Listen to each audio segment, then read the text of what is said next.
Hey, guess what? I don't have a random fact this week, so let's start the show.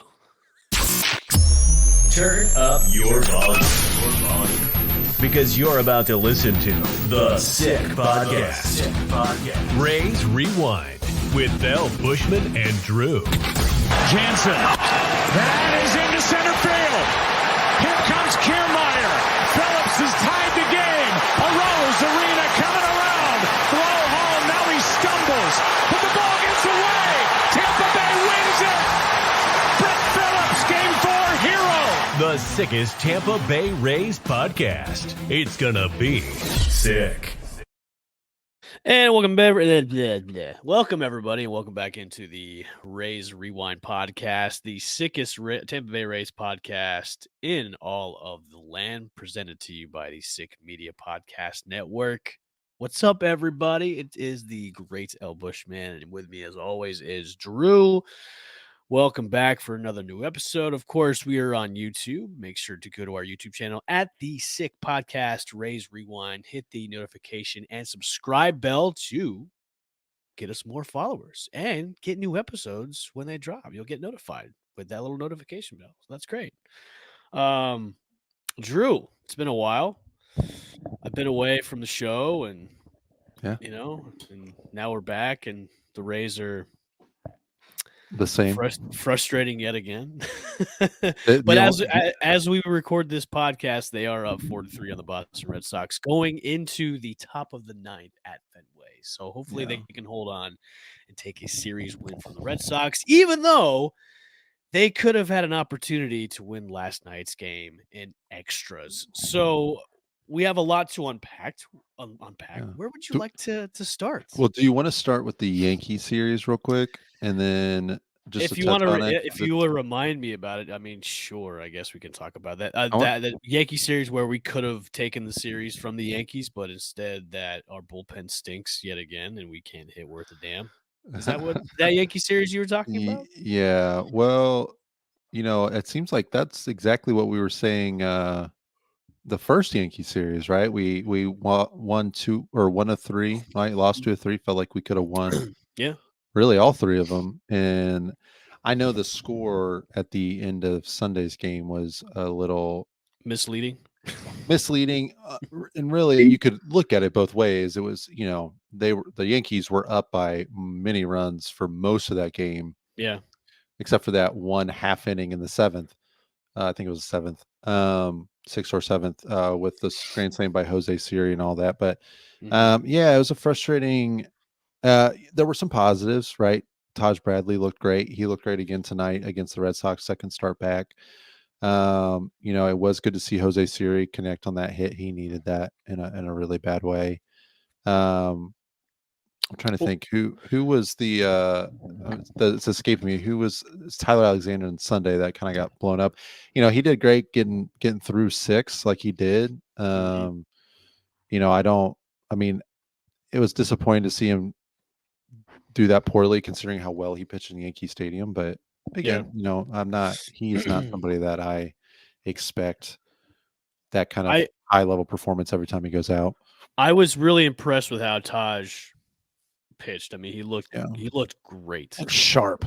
She looked, and if his curveball gets tightened up a little bit more, like he's going to be great in that rotation. And what really spoiled it was, not scoring runs and not hitting, and that really kind of spoiled that really stellar pitching performance that he had, especially for his debut coming back. So I have high hopes. It's too bad that Pepio got hit in the shin a couple days earlier, and he's going to be out for a little bit, but that's a good thing to have because we have depth, and that's a good problem to have, especially when you're Rays, when you have pitching, depth. And now I think at the end of this month, we'll probably get back Jeffrey Springs, if not the end of this month, early June. So, right. I wanted to ask you, and I'm glad that you brought up the Siri Grand Slam. And I talked about this on Monday night's guest appearance on the Sports Web with Peter Blake. We talked about Jose Siri, and he posed the question, which I'm going to ask you. And we've seen Siri play a little bit more now than what we have seen him play before, like during that whole shenanigans where he was playing like crap and not hitting like crap. And DeLuca had 10 RBIs in 4 games. Yeah, and now doesn't have a single RBI since though. Right. So I wanted to ask you kind of the same question that was posed to me. Do you think Siri has really kind of saved his job with kind of like, I wouldn't say, yeah, I'll say this. I'll say kind of the better performance that he's had. Not saying it's much, but he's had a better Mhm. performance lately than the way he started. Do you think that's kind of helped his case a little bit not get traded or DFA'd? Because I said this Yeah. a couple weeks ago where, look, you might see a DFA from Siri just the way he's been playing, and now he's been playing a lot more, and now he's getting more at bats. Do you think the Rays are going to hold on to him a little bit more now? Yeah, I mean, I think realistically, the Rays were probably not even at the beginning, even before he started, having a few better at bats. They were probably not ready to jump ship quite like most fans were, or Oh, I was ready to jump ship. I was ready. You can I let him go. I had texted you that I Yeah. that he was getting ready to be DFA'd, um, because at the way he was looking, I mean, he's arbitration eligible, I think, for the first time this year. Yeah. It's like, they're not gonna shell out 3-4 million dollars, whatever it would be. I don't know, 2-3 million. Especially when your replacement or soon to be replacement has been Was playing, so playing better good. than you. Yeah. Yeah, he was doing so well. Yeah. So, it's like, well, then if if that's gonna be the case, then, I don't know, you'd probably try to just get rid of him, trade him, get something for him. Right. I don't think the Rays were probably thinking that along those same lines. I'm sure they had a much longer term, bigger picture view of it. I think that, yeah. So I mean, do I think he's going to stick around longer than maybe he would have prior if he didn't play this well, or if DeLuca kept it up? Sure. Yeah. I think that I think what he did over the weekend, and I can't remember exactly what he did in any of his other starts. I don't remember if he started well, he would have started Saturday with Cortez going. So I don't remember what he did Saturday off the top of my head. But like his game Sunday and really tonight, he got the single to knock in a couple runs, which was great. But like the thing on Sunday with him hitting the grand slam, like that's like if you're gonna get the like at least an occasional to maybe somewhat more than occasional home run from Siri, Mhm. and you're going to get good defense, and when he gets on base, yeah, obviously I think his strikeout rate is higher than even his typical strikeout rate. So if he's getting on base at just a little bit more and able to use his speed, like that's all you really can ask for from him. Like, and Yeah. that's perfectly fine. I've never had a problem with that Jose Siri. Yeah. It's the nearly 50% K rate. So he's not getting on base at all. The bonehead plays in the outfield, the fighting, the lack of power, like it's just very easy for him. Like when he's not doing those things, those few things that you need him to do, and then on top of that, DeLuca was out like a shot out like a Outstanding. cannon. Yeah. It was like, okay, well, I mean, there's no realistic way for Siri to be the starting center fielder if this keeps going. Yeah, Of because course, I had him in like number 4, number 5 on the depth yeah, in the and then outfield. knowing that right-handed hitters are like, we have plenty of those, and we had a few guys coming up from the minors. Like it to me, and we talked through it a little bit on I think the last podcast. Like it felt like you could kind of see the path to where Siri, Yeah. unless the Rays were just willing to send somebody like Palacios down to Durham because he has options, all those things. Like it just felt like he was going to be the odd man out because he was providing absolutely nothing. He was hurting the team. Right. And now that So Josh Lowe is back, it's like yeah, now the outfield's becoming even more crowded now. And Josh Lowe has hit the ground running as soon as he got back, he's great, man. Yeah. which is great, So man. I think realistically, you're going to see. I still think I still think it might be an even split. I think, they're going to be cognizant of getting Siri off his feet too. Like, I mean, he was starting so much early on in the year because they didn't have any other option. Yeah. I think you're going to see more of a split between DeLuca and Siri, assuming both stay up on the roster.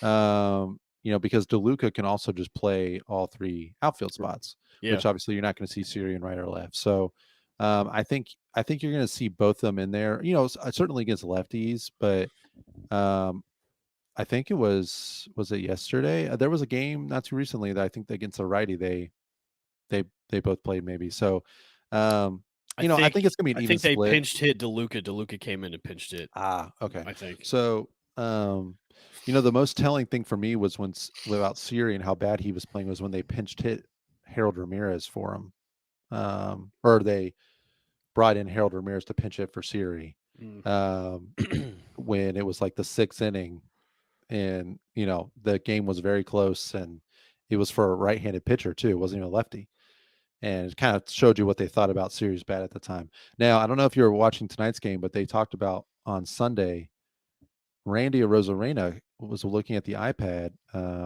and he noticed something with Siri's hands where he was starting them, where he was finishing with them. I don't know. It's, I'm not a batting expert by any means. I merely just watch baseball.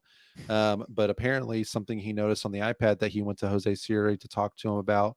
And the next at bat was when he hit the grand slam. And you can't argue. I mean, since Sunday, that in that game, he's looked a little bit better at the plate. I mean, he's definitely, Hey, striking out some, but whatever he's, Randy can do to get other people out of slumps, and yeah, maybe they could do it vice versa to get him out of his funk.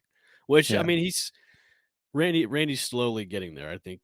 I think people too, like, I keep hearing, and I Hey, say, look, like, we're still getting credit for the standing ovation. So yeah. Well, the media I'm referring to, it's not on social media. It's really just sports radio, because I just listen to iHeartRadio, listen to sports shows in Tampa, and try to consume some of the other podcasts too about the Rays and about baseball.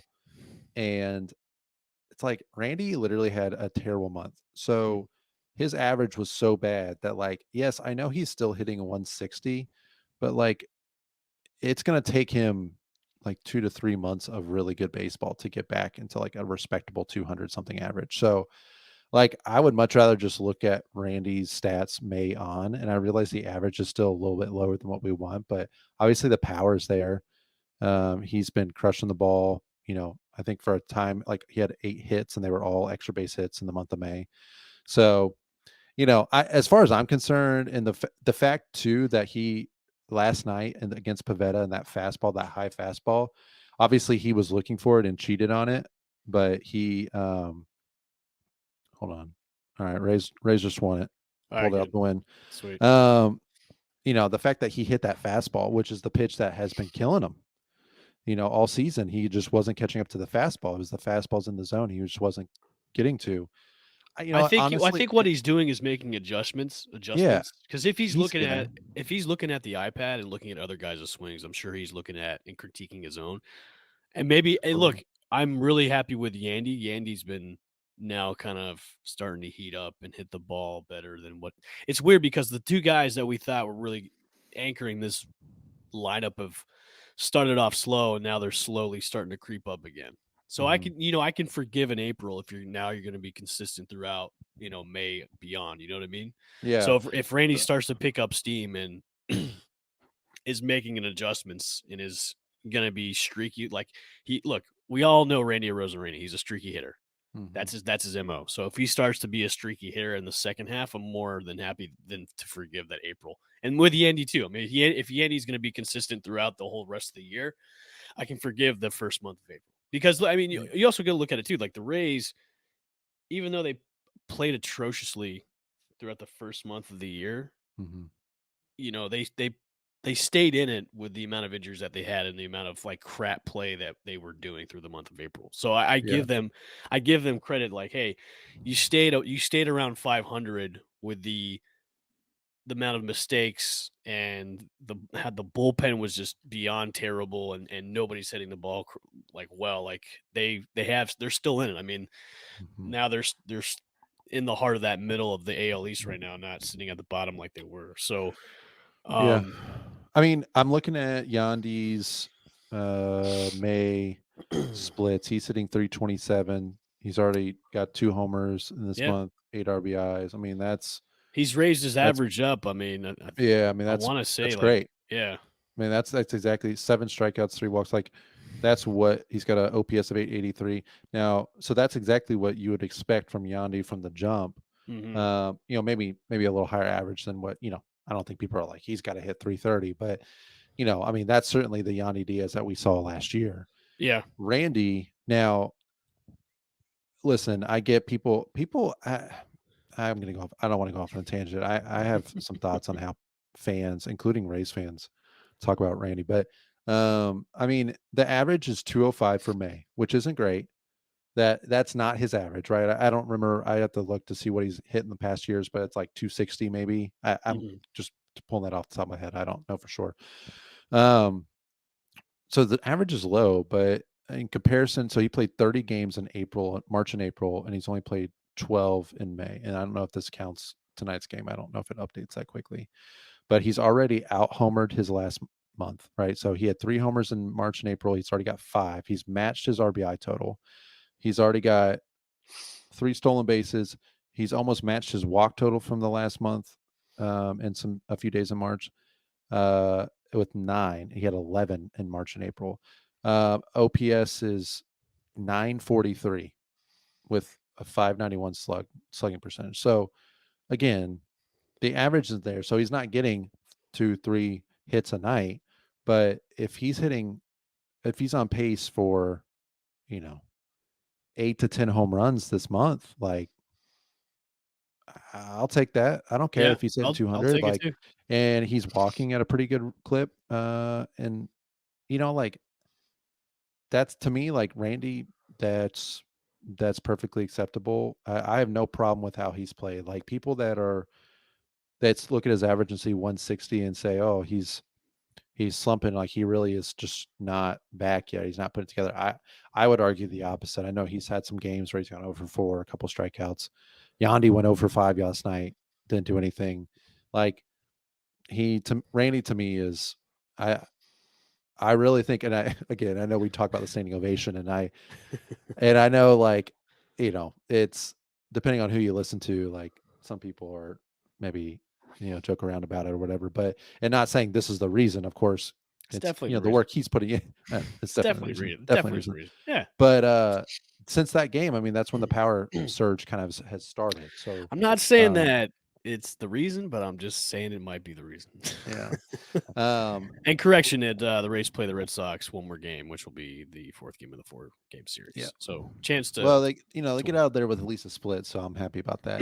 no, I want They them. weathered. I want 3-1. I don't want to Oh, split. no, I don't want to split either. But they No. weathered.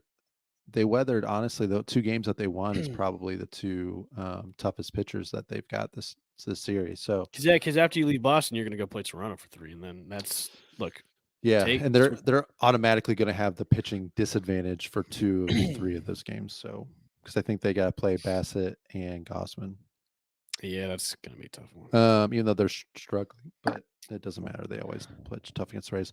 Can I say? So I'm going to say one thing. So we talk about panic meter, or Yes, we talked about it on the last show. If you're, yeah, we did. So I will tell you, I'm not optimistic about the team still, okay. but talk about crappy April, bring it back in May.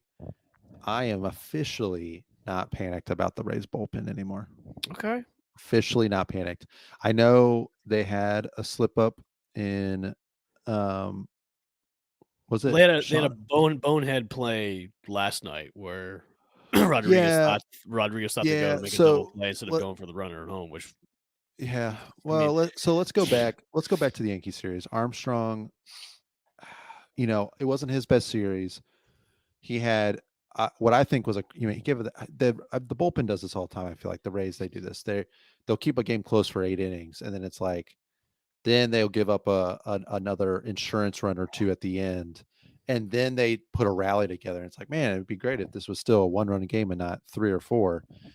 So with Armstrong giving up that home run to Rizzo on Friday, it doesn't feel like it was a huge deal, but considering how the 9th inning played out, you never know if it's going to play out the same way. But you're talking Yandy's getting pinch run for when he gets on base because he's the lead runner, the tying runner, probably going to score on that ball that I think Palacios hit, or somebody hit into left field that loaded the bases instead of bringing the run around. So, like, that homer gave up on Friday, and then the Sunday night or the Sunday afternoon game was frustrating for sure. But I think, generally speaking, like, I mean, I don't have those numbers in front of me, but they flashed them on TV. The May numbers for the bullpen are very good. And I mean, you look at last night even. I mean, really, this whole Boston series and again, the Yankees series in the Yankees game on Saturday, they are really, I think, coming into form. I mean, Kevin Kelly, and tonight too. I mean, Kevin Kelly's looked really sharp. Jason Adam has looked really sharp. I'm Sean, I'm I'm glad that you brought up Jason Adams. And then I want to pivot over to Pete Fairbanks because Fairbanks has been looking good ever since he got off the well, IL. you know why, right? Do you know why? No. Because I flew up to Oh, to and Durham, and I called all the Durham radio shows. oh yeah. Standing ovation in Durham. I got on, I got the word out in North Carolina, in the research triangle area of Durham, Raleigh, Mm.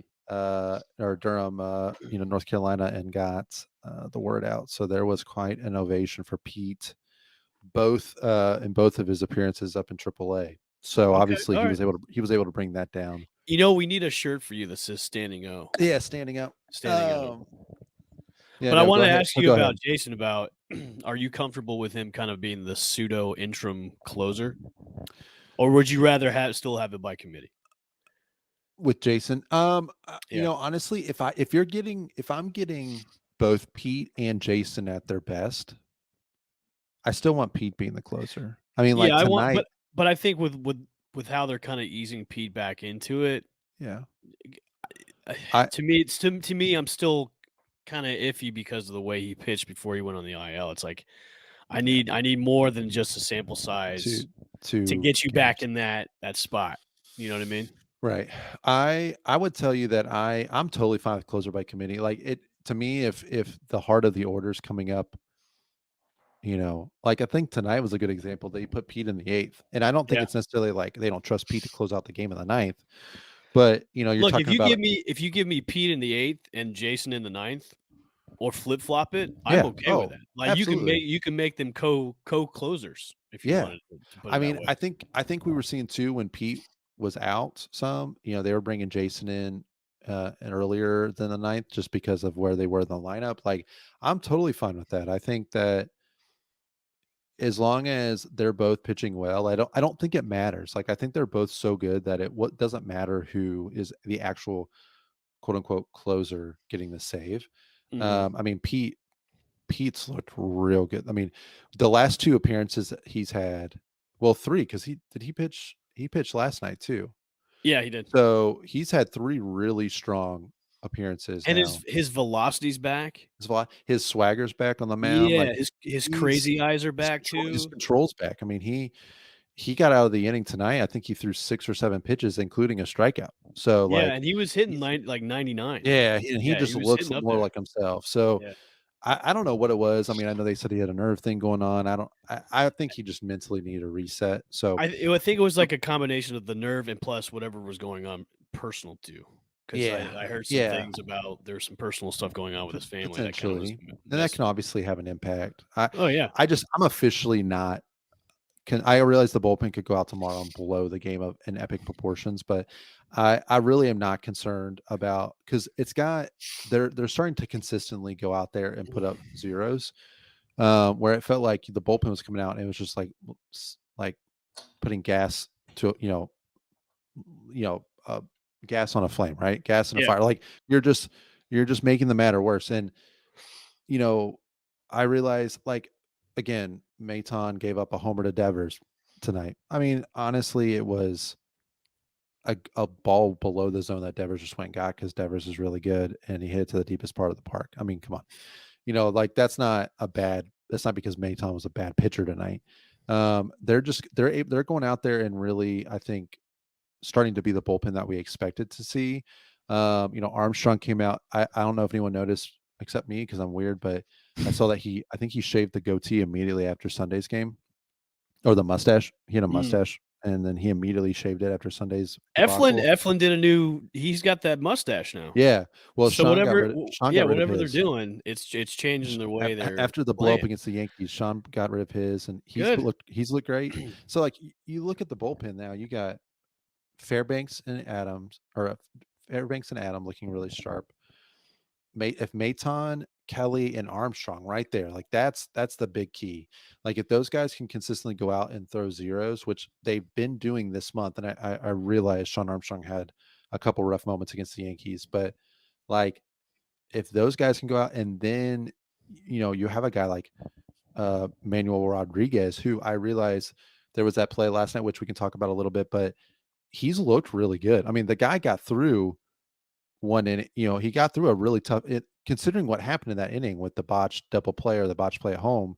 The fact that he was able to get through that inning and get Devers out in a key moment like that was, he's got a great arm. He's just young. Like, so, I mean, if he could be an X factor if he gets better throughout the season. And then I'll tell you what I'm really excited about and what I think is really going to take the bullpen up a notch is when Pepio comes back and they move Alexander to the bullpen. Because if you look at Alexander's numbers when he's in the bullpen, historically, they're much stronger than him as a starter. And they would finally have a swing guy that they could, who's a lefty, who I think could be really dominant in that multi-inning, 1 to 2, 2 to 3 inning role potentially. Well, here's a conundrum and question for you. When Springs comes back, now you have you can kind of put one of your starters and kind of be an innings eater and not have to be like a starter, and like you can put maybe to ease Springs back in whenever he comes back, which is supposed to be pretty soon. Like you could put him in the bullpen for a little bit and maybe ease him back in the rotation because now you have that good problem that you have. Yeah, I think he's coming back. I think around the All-Star break. They were saying late this month. Well, he's going to start his rehab late this month. But yeah, I think they're probably going to like whatever the max rehab is. It's a good time. It's a good time, and I think I talked about this on another podcast. It's like it's a good time to have. You're just all over the place. People want me to be a guest. I don't know.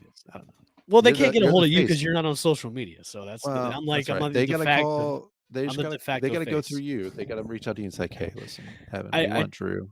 I talked about this on another podcast where I was saying like, hey, it's a good problem to have right now because all of the guys that are coming back from injuries are coming back, and now you can move around these chess pieces of players into positions that, especially with the rotation, like, hey, you could have a 5-6 guy man rotation if you want, or you could move one or two of these guys in the bullpen to help save games. It's that problem that most teams I don't think have, and it's a good thing that the Rays have that problem. But obviously, when somebody's coming up, obviously somebody's going down. But when it comes to the pitching, now you have the depth even more to where, if one of these guys gets hurt or if they're not performing well and they got to send them back into the bullpen, I'm feeling good about that. I feel better now with the Rays headed into the latter into the beginning of the summer months into the second half more than I did about a month and a half ago, because the guys that have come back so far have made an immediate impact. Like Josh Lowe has been playing great baseball ever since he got back. There's no setbacks with him. Aranda contributed tonight. So did he? Yeah. What did he do? He scored a run. He contributed. Yeah. Yeah. Yeah. I know how you feel. I know how you feel about it. But he's fine. It's a good problem to have. But now the problem is, because I've heard some rumblings now where they've shifted Caminero over to second base to try him out at second base now.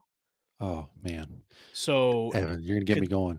I'm just saying. I've heard rumors that they're shifting him over to second base now. That's kind of posing the question. Okay, if you're shifting him over to second base, does that mean is Brandon Lau job in trouble? Because look, I would love to have Caminero up right now.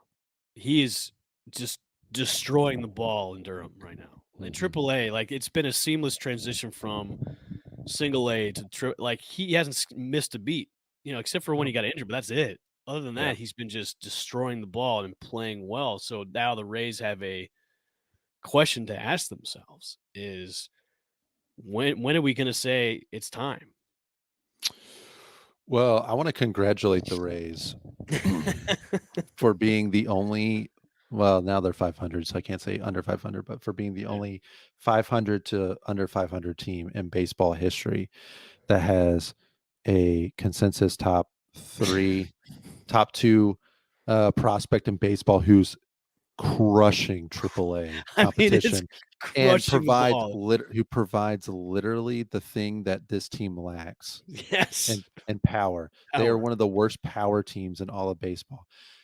And this guy is crushing AAA. And I just want to congratulate the Rays front office, and just everybody involved in constructing this roster that the Rays can't bring him up because there are just so many good players on this team right now, on this under 500 to 500 baseball team. There are so many good teams on this very underwhelming offense that he's just, he's just stuck there. What are we going to do? You got Harold Ramirez, you got Isak. I mean, I'm not hating on Isak, but like you got all these guys like, oh man, well, it just sucks. And it's like, They're gonna have to make that uncomfortable move where why somebody's was he gotta not go. playing second from the beginning of the year? Like, well, at least get him, like, not that he has to play that every day because his main position is third base. You don't want to just take him off third, but like the Orioles had Jackson Holiday is not a second baseman. He is a shortstop. They were even talking about Gunnar Henderson potentially being the third baseman. This not this year, but last year, him going to third base because Jackson Holiday was going to be the shortstop. Well, no, Gunnar Henderson's the everyday shortstop. So how can we make a way for Jackson Holiday to get up with the team? Oh, let's put him at second. Guess what? We have a great pathway for him to play second base on the major league club. Now I realize he did not play well. No. However, Did not hit well. there was a plan there. It's like, did all of a sudden, I don't understand how Junior Caminero playing second base last night. Like, why was that the first time he's playing second base? Right. If Isak doesn't come out and isn't one of the best hitters on the team, are we saying, okay, well, we'll bring Junior? Like, were they just thinking like, we'll just bring Junior up then? They just went into this season saying he's going to be up in AAA until June or July, no matter what? Like, I don't know. The guy needs to be up on the team. He's literally, I realize he won't be, he's not going to be Barry Bonds or inevitable. Albert Pujols. It's got to happen because didn't Lau just have a setback too in his rehab start? Yes. I mean, technically, yes. They said it was actually good news that he's not. I love Crime. I love the Dow rehab assignment. He's gotta go. Yeah, it's time. It is time. Like, well, listen, if they're going to get rid of Brandon Lau, they need to get rid of Jose Siri. Like, I'm fine with that too.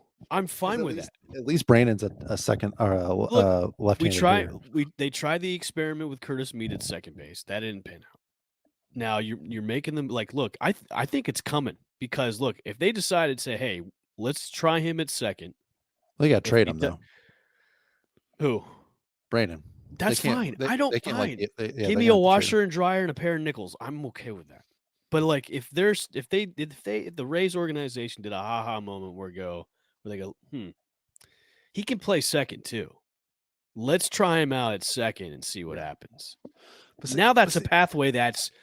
Now the clock is on the clock saying it's coming. Because honestly, he played great last night. Yeah, I'm just saying. Look, I'd say get him up here. I don't care. He can play second tomorrow. The road. I think the trip to the show is now shorter than it was before because of the way they've made the move. Because like, look, you don't shift somebody over unless you're going to say, hey, we're going to be calling this guy up pretty soon because we need to make room for him because we don't know when Lau's coming back and we need a guy that's hitting the ball off to cover the ball. Like, it's coming. It blows my mind. It honestly. I mean, I think one of the episodes I did while you were out of the country, or I don't know, probably on another podcast. But I literally was like, I think I titled it "Get Junior Caminero to the Show Now." Yeah, I feel this. It got a lot of views on that one. Well, yeah, because the masses just know I'm right. Like, he needs to be on this team. I might be elevating him too high. I realize that, like, we've seen it this year with Jackson Holiday.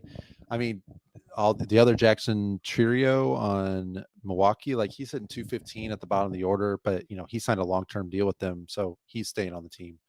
Like, there is no guarantee he is going to come up and do really well, and I get it. Like, you don't want to stunt his growth, blah blah blah. Right. like there's just like a very defined weakness with this Rays offense. It's lack of power. Also, the offense is just not good. I mean, I know that they've had some good days recently, but like they are not a consistently good hitting team. So, and I get you have right-handed batters. There, Junior Caminero hits the ball as hard, more consistently, as much as anybody in the major leagues right now, according to the data in AAA, and also some of the percentiles that he hit while he was up in the majors last year.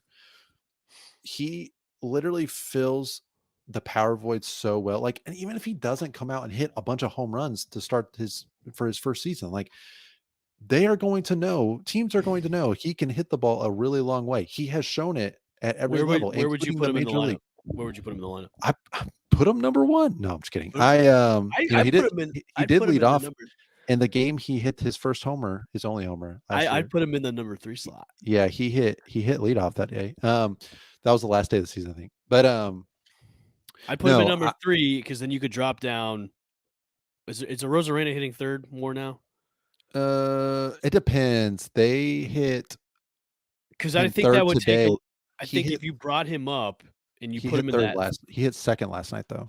So Okay, they so kind of if you put flip-flopping. Caminero in front of a Rosarena, I think that takes a little bit of pressure off a Rosarena a little bit. Yeah, I think what would end up happening. So again, let's just say for the sake of argument, he comes up. Honestly, I don't care what position he plays because Isak can play second base too. So like, let's just say he's up and he, whatever. I don't know who he's taking the spot of at the moment, but let's just say he's up on the team. I would say I think the Rays would probably put him fifth. Okay, I So like that. that's where I think they would. That's where I think they would put him. I would say, I mean, listen, they put Wanderer at second in the Who? order from the jump Who? when he came up. Hey, I don't mind talking about him, but like, he was second in the order from the jump. Not saying they're going to do that to Junior, but like, they don't have a history of hiding their big time prospects down in the order when they come up. They come up, they're there, and they're going to be in the lineup. That's what kills me. Is like he would literally be in the top half of the lineup tonight if he was playing with the team.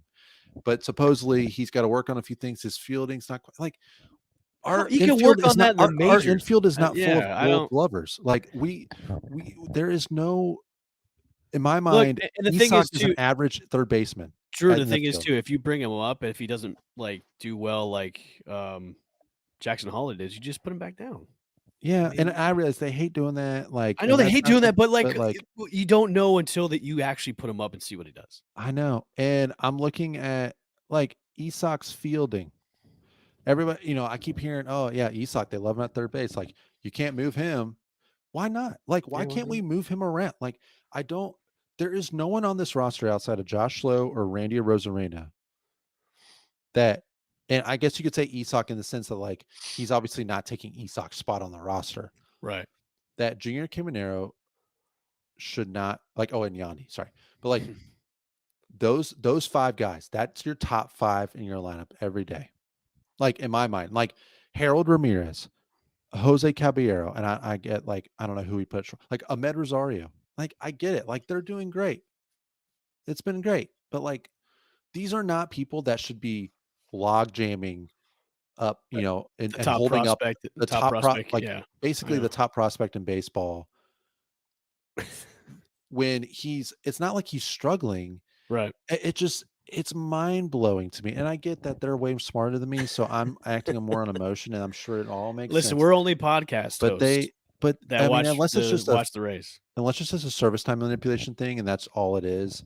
And if that's what it is, like, I wish they would just come out and tell us, like, hey, we're, because it's just all this BS about, oh, he needs to field it a little bit better. Like, what is he going to turn into Scott Rowland in AAA? Like, there's no, like, is that what we're waiting for? Because then he's just going to stay down there. Like, also, fun fact, if he doesn't, like, let's just say, for example, he doesn't come up until like there's an injury or something. Well, I think that's what they're hoping Like, for is somebody getting injured. Right. Like, we're going to have the exact same problem next year. Right. Like, so automatic, like, magically, I mean, assuming all these guys stay, I realize things would change, but like Yandy, Randy, Isak, all these guys like Palacios, like all these guys that we keep floating out, like Harold Ramirez, like technically they're all would be back next year. So are we just going to say, oh, well, I don't know what we're going to do? Like Harold Ramirez is hitting 260 with 1 home run and striking out a ton, and he barrels the ball like at 7%, like, but he runs hard. Like, sorry, Junior, like you're just going to stay in AAA and crush AAA. Like we don't know where to put you. Like, who cares if he DHs? Like, I don't, just get him up here. The Rays are not playing. That's what's frustrating to me is that, and we're starting to get the team back a little bit with the injuries, but it's like, we don't have the best roster that we can. Not to compete right in the now, ALs. right now, not to compete in the ALs. So it's like we're going out there and we're blowing these games. Our offense is doing nothing half the time. And we have a guy in AAA who could come up and be a huge boost. Like, I think at minimum, I don't think the team needs a big jolt like we were talking about a few weeks ago, right? Before the standing ovation. But like, I don't think they need a huge jolt. At the same time, him coming up would be a huge jolt. It would be a huge and jolt. It would fire the fans up. Like, he needs to be up here. I don't. All right. If it's a service time thing, it blows my mind that it's not like we're a first place team that's like, man, where are we going to put them? We got too many guys on the lineup. All right. Just don't know. Let's take a deep breath. We're going to end the show on this. I want you to give me a timeline when he'll be up. Lightning around when tomorrow. No, I'm just kidding. I mean, after the All-Star break or maybe the next. I think it would be before. I think at minimum, the latest you would see him is around when Wander got called up, which was was like mid to late June. Okay. That fell into a really good time where the team was on like a 6 or 7 game losing streak. They won it. They were coming back from the West Coast, like they were playing the Red Sox, like day off in between. They kind of like giving that little day buffer. So that fit really well with Wander. Was also a good like Super 2 deadline. So I think for me, that's probably the latest it would be, is because there's no reason why they should be keeping him down now. Right. I say it's not a service time thing. I'm going to say early June. Yeah. I mean, I really think they should call him up now. It should have been yesterday. Like, the offense, at least you would lengthen the lineup. He doesn't even have to be a world beater. Like, he doesn't have to carry the team, but like just to contribute. That's all. I mean, like, who cares? We went right-handed for the first month of the season, at least. Like, all right, Rays fans, you listened to us before about the standing ovation. So let's Rays organization, hear us. You need to bring him up. So they do. They need to bring him up. I'm tired of watching him crush homers on that crappy camera. That's like what the angle. I mean, it's great, but it's crazy, man. So I will say, when they call him up, I would hope it's not because of an injury.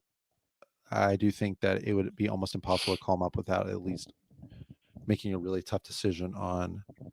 I think it's going to have to come to a decision. It has to be. So I mean, I think, and I mean, if you're asking my opinion, which I know you're not at the moment, but I know you want to know, Harold Ramirez is I'm fine with that. My choice, because I know he's a DH, but he was expendable coming into this season, anyways, and his value's a little bit up there now. They can get something out of him, so that's fine with me. So yeah, so some tough decisions.